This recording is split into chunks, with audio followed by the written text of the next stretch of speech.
दोस्तों मैं ये कहना चाह रहा हूं कि दूसरा जो कानून है जिसके अंदर है कि आपसे वो ठेका पद्धति के अंदर सारे किसान बेदखल हो जाएंगे। और नीति की रिपोर्ट है, नीति का मतलब है कि गवर्नमेंट ऑफ इंडिया ने एक आयोग बनाया, आयोग नहीं एक डिपार्टमेंट है जिसका नाम है भारत को बदलना, अंग्रेजी में उसको नीति बोलते हैं। नीति कहती है कि यहाँ पर 50% किसानों की जरूरत ही नहीं है, 20% चाहिए, ओनली सिर्फ 20%, और 20% किसान चाहिए। इसका मतलब बाकी को बेदखल करो, और बेदखल करने के लिए कानून है। और तीसरा है पूरे समाज के, बहुत सारे कहते हैं किसानों का लेना देना है, मेरे भाई जोधपुर के अंदर रहते हैं, मजदूर रहते हैं।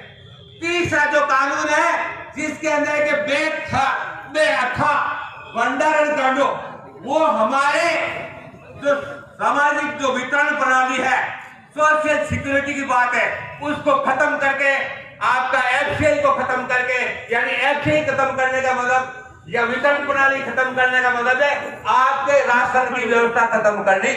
जब राशन की व्यवस्था खत्म हो जाएगी तो ये किससे लेना देना है? किसान तो फिर भी साल भर का रख देगा, मजदूर नहीं रख पाएगा। तो तीसरा कानून वही मानव जाति के, मनुष्य के खिलाफ। मैं ज्यादा लंबी बात नहीं करूंगा, तीनों कानूनों को आपको समझने की जरूरत है। तीनों कानून काहे को कहे जाते हैं, तीनों बातों के खिलाफ। और ये तीनों कानून लागू हो गए तो दोस्तों अब देखना मजे की बात, 2015 के अंदर कुल 20 के अंदर और रसायनों के ऊपर टोटल कंपनी थी 12, मल्टीनेशनल कितनी कंपनी, दुनिया की 12 कंपनी थी जिनका बीजों पे कंट्रोल था, पेस्टिसाइड पे कंट्रोल था, यूरिया पे कंट्रोल था। होते होते कंपटीशन में 7 रहेगी, 7 में से आज के दिन 4 है, और पूरी दुनिया का व्यापार बीज का, रसायन का 70% उन 4 के पास है। मैं तो बद्री जी को बड़ा मान रहा था, कहीं नहीं हो, टिकते ही नहीं हुआ, टिक नहीं सकते। जो हमारे बड़े किसान अपने आप को कहते हैं वो नहीं टिक पाते। पंजाब का किसान जागरूक होकर के झंडा बुलंद किया। तो ये 4 कंपनी में नाम पढ़ना चाहूंगा आपको और फिर आता हूं इन कानूनों पर। पहली एक कंपनी ABCD, याद रखो ABCD। ए का नाम है आर्थर डेनियल मिडलैंड, दूसरी कंपनी है bench, B for bench, C for Kargil और D फॉर ड्रेफ्ट। ये 4 ही कंपनी है जो बीजों का और ये आपके रसायन पर कंट्रोल करती है। और फिर ये अनाज लेती है, भंडारण का अनाज, और लेकर के ये 10 बड़ी कंपनियों की 85% सप्लाई करती है। 10 कौन सी कंपनी है जो भारत में भी काम कर रही है? पहली कंपनी नेस्ले, पेप्सिको, अनहाइजर-बुश और वे JBC, Tyson Foods, Archer Daniel, Mars, Cargill, Coca Cola और क्राफ्ट। ये 10 कंपनी है जो खास करके पेय पदार्थ और खाद्य पदार्थ में काम करती है। उनको ये 85% सप्लाई सिर्फ 4 ही कंपनी कर रही है। एफसीआई का भारत में अब ये एफसीआई वाला क्या मामला है? ये कानून तो आते विवेक लाते जून में। मेरे भाई पहले क्या कहते हैं कि चुप रात को जो बिल्ली आती ना, वो दूध कैसे लाती है? सगड़ा ध्यान देना, दूध क्या खावे बिल्ली? मिनकी खावे ना, बिया को बिया कहीं की जो कि कोरोना की आड़ के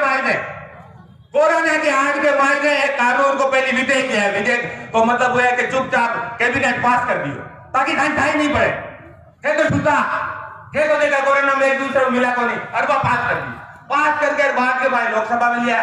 लोकसभा में मान बद्री जी जाने आती है कि भाई कोई कानून लाओ, जब पहले लोगों को बात करे, डिस्कस करे, कोई यहाँ की सेलेक्ट कमेटी में जाए, बिल्कुल ही कौन लेगा, और पास कर दियो। राज्यसभा में तो क्या कर पास कर दी,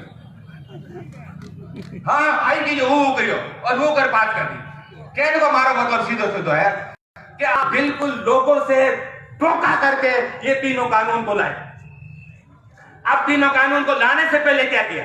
लाने से पहले अडानी रबानी का नाम कैसा है, वो नाम यूं आया कि ये बनाने से ही पहले एक अडानी अंबानी कॉर्पोरेट ने सोचा कि भाई बीज पर हमारा कब्जा, खाद पर कब्जा, रसायन पर कब्जा, अब भी चलेगी खेती। उनकी नजर पूरी पड़ गई खेती के ऊपर, और खेती में खासकर उसमें मेरी तो गांव में बिरादरी है, मेरी पर क्या नजर पड़ेगी, बाद में पड़ेगी, पता नहीं, अभी तो नहीं पड़ेगी। पहले उन पर नजर जहां पानी ज्यादा है, पानी है पंजाब में, और देखा पंजाब वाले क्या करते हैं, 70% हमारा जो गेहूं, जो राशन की सप्लाई का 70% पंजाब से आता है, चावल 40% पंजाब और हरियाणा आता, वहां उनकी नजर पड़ी। नजर पड़ते ही कहा कि यार एफसीआई क्या करती है, कि एफसीआई ये करती है कि वो माल भंडारण करती है और फिर वितरण करती है, तो एफसीआई का काम हम क्यों नहीं कर ले। एक रिपोर्ट बनाई कि एफसीआई तो माल छुड़ा देती है, इसलिए हम अच्छे गोदाम बनाए, और अच्छे गोदाम को अंग्रेजी में कहते हैं सेलो प्रोजेक्ट। सेलो प्रोजेक्ट में अडानी ने कहा मैं बना देता हूं, तो कितने बनाने हैं कि पंजाब में 200 और पूरे हिंदुस्तान में 12,000। 200 में कहा मेरी शर्त है, मुझे जमीन दो। अब जमीन दो तो कितनी दो, कि मेरे को कम से कम 100 एकड़ जमीन चाहिए। कितनी एकड़? 100 एकड़, और 100 एकड़ जमीन चाहिए एक के लिए।